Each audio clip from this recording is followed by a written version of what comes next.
ಶ್ರೀರಾಮ ಸಮರ್ಥ. July 29. ನನಗೆ ಯಾರ ದುಃಖವನ್ನೂ ನೋಡಲಾಗುವುದಿಲ್ಲ.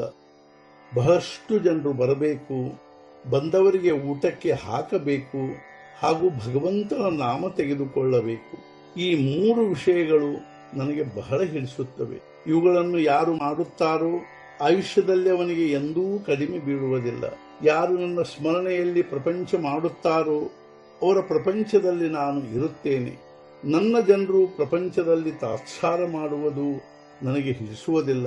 ಆದರೆ ಉಳಿದವರಿಗಿಂತ ಅವರು ಹೆಚ್ಚು ದಕ್ಷತೆ ತೋರಿಸಬೇಕು.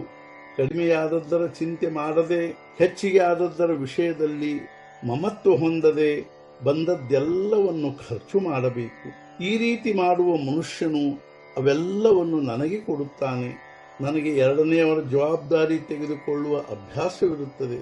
ನನಗೆ ನನ್ನ ಪ್ರಪಂಚವನ್ನು ಮಾಡಲು ಬರಲಿಲ್ಲ, ಆದರೆ ಎರಡನೆಯವರ ಪ್ರಪಂಚವನ್ನು ಉತ್ತಮವಾಗಿ ಮಾಡಲು ಬರುತ್ತದೆ.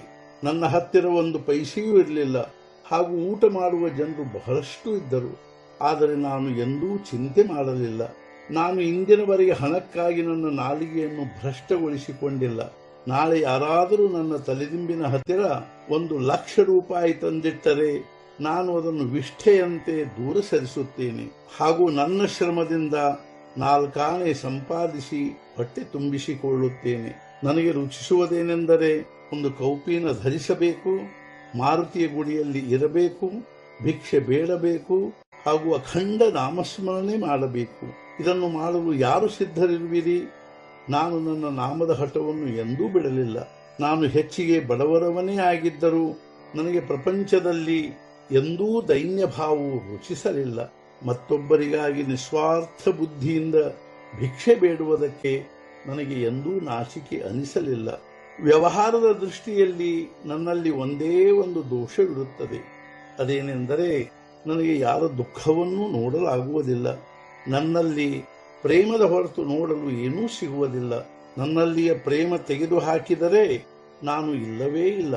ನನಗೆ ಕೇವಲ ತಾಯಿಯ ಪ್ರೇಮದ ಕಲ್ಪನೆ ಇರುತ್ತದೆ.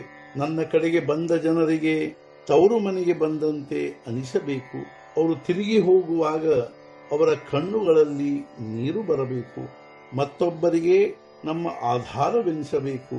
ನಾನು ಇರುವುದರಿಂದಲೇ ಏನೂ ಆಗುವುದಿಲ್ಲ. ಯಾವ ಘಟನೆಗಳು ನಡೆಯಬೇಕು ಅವು ನಡೆಯುತ್ತಲೇ ಇರುತ್ತವೆ.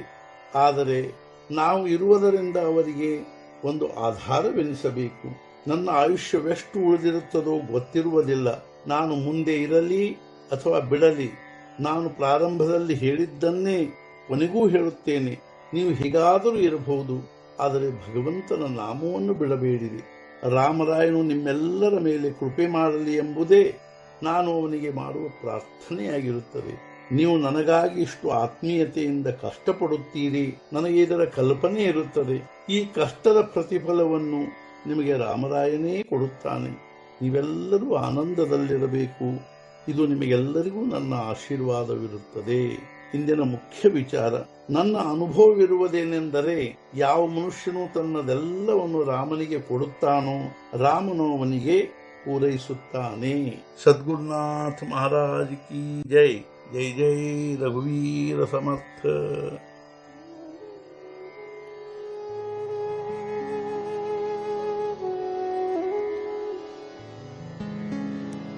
Mm-hmm.